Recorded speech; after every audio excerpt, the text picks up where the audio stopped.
there are numerous narrations in Sahih Bukhari and Sahih Muslim that our Prophet Muhammad ﷺ, sihr was done against him.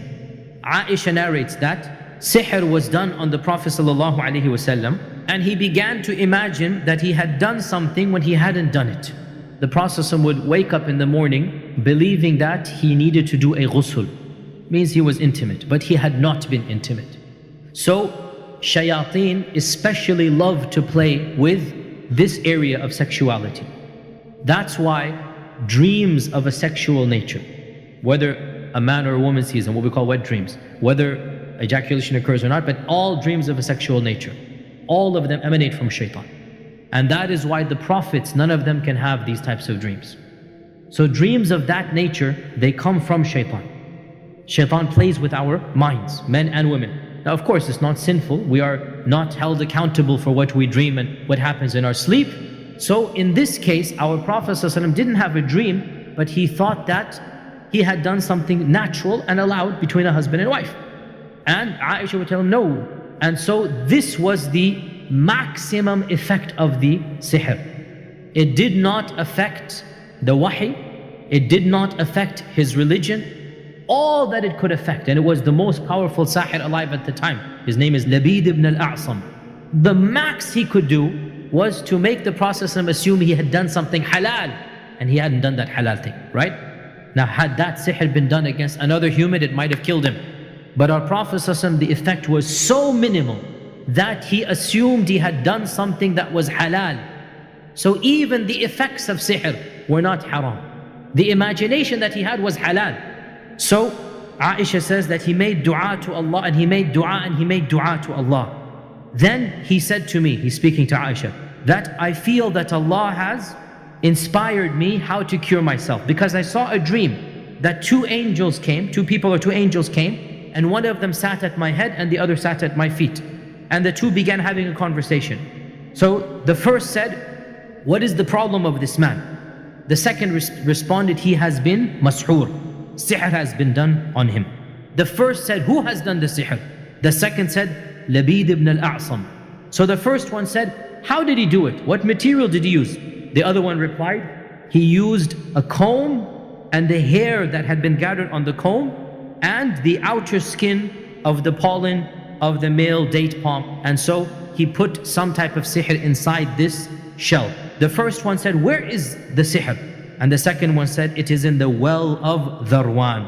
So the Prophet ﷺ went to the place of Dharwan, and he returned and he said to Aisha, the date palms of this well, they look like the heads of devils. And the water of the well is dark bloody. And Aisha said that, did you take out that magic with which the sihr was done? And the Prophet ﷺ responded in one narration, no. For Allah has cured me of that, and I'm afraid that if I take it out, it might cause more harm if the people see it and whatnot.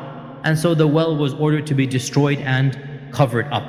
We learn many things from this narration. First and foremost, that Iman and Taqwa in and of itself does not necessarily 100% protect you from sihr. Rather, it can minimize the effects of sihr. We also learn from this narration that most magic occurs by using some type of body parts of the one upon whom the magic is done. So the most common things used are hair and nails, and also clothing items. We also learn that one of the main ways to combat sihr is through dua to Allah, because Aisha says he kept on making dua, he kept on making dua. According to another hadith, the angels recited Surah Falaq and Surah Nas. And according to another narration, Surah Falaq and Surah Nas were revealed because of this occasion. So we learn therefore that Surah Al-Falaq and Surah Al-Nas are of the most powerful cures for sihr. And both Falaq and Nas basically directly or indirectly talk about sihr. وَمِن شَرِّ النَّفَّاثَاتِ فِي الْعُقَدِ. I seek refuge in Allah from the evil of those women who are blowing on knots. One of the types of sihr is to take some hair, to take some item and tie some knots and then do your incantations, similar to voodoo dolls in our times, right? You throw a pin in and you do this. So all of this is types of sihr. I seek refuge in you from the evil of those that are doing sihr. And قُلْ أَعُوذُ بِرَبِّ النَّاسِ مَلِكِ النَّاسِ إِلَهِ النَّاسِ مِنْ شَرِّ الْوَسْوَاسِ الْخَنَّاسِ الَّذِي يُوَسْوِسُ فِي صُدُورِ مِنَ الْجِنَّةِ وَالنَّاسِ. General seeking refuge in Allah from the jinn. And the jinn are the cause of sihr. So we are talking about sihr that is in our vernacular called black magic or the dark arts. You cannot have sihr without the jinn. Every sihr has to have jinn involved. Because in the end of the day, how does something happen? The magician has no power. The magician pretends that he has power. In reality, the power of the magician is nothing other than the physical, natural services of the jinn. And we understand that the jinn have, for some reason, agreed to help the magician. Magic is nothing other than what the jinns are naturally capable of doing. There's no supernatural, there's no mystical, there's no semi-divine. The jinns are not all powerful. Rather, Allah has given them strengths that He has not given us. And He has given us strengths that He has not given them. The jinn is basically not saying kun fayakun. Only Allah has that power. The jinn does not have what we would call genuine supernatural power. Whatever the jinn is doing, the jinn has the power to do physically, because the jinn can enter the body and the jinn has access to the blood.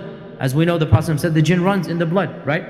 He has the hiddenness, he can transfer knowledge, he can do this and that, and the jinn has other powers we might not know about. But it's physical for the jinn and not supernatural. So, all sihr is basically jinns doing their tricks. How do we combat magic? Remember that you are reaching out to another world, and that is the world of the jinn. And you do not have the physical strength to combat the jinn. You only have one power, and that is La hawla wa la quwwata illa billah. Allah has the power over the jinn. So the only way to combat sihr is to reach out to Allah subhanahu wa ta'ala. And Allah can nullify the sihr like He did to our Prophet sallallahu alayhi wasallam. And the power of the Quran is the most effective in eliminating the jinn. The jinns literally burn when they hear the Quran. And especially the surahs that the Prophet ﷺ told us are extra special. Fatiha, Ayatul Kursi, the last verses of Surah Al-Baqarah, the entire Surah Al-Baqarah, our Prophet ﷺ linked it to combating sihr. Falaq and Nas, right? All of these are especially powerful in combating sihr. Never, ever, ever fight magic with magic, because it'll only get you more magic, more sihr. Some of the things are okay to do, inshaAllah ta'ala, not a problem. So to write the Quran, and it has to be Quran, and put it in water to drink, not a problem, inshaAllah ta'ala. To blow the Quran onto something and give it to you, again, if it's the Quran, not a problem as well. Even to write Quran, as long as it is Quran, and put it on the body, but you have to read it, make sure it is entirely Quran. All of it has to be Quranic or adhkar. Then we say it's permissible.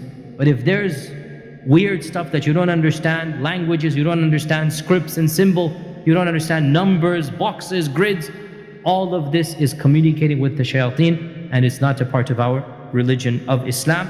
May Allah subhanahu wa ta'ala make us of those who are protected from sihr, whom the shayateen do not harm. We ask Allah's protection, we seek Allah's protection from the evil of those who blow onto knots, and from the evil of the jinn and the shayateen.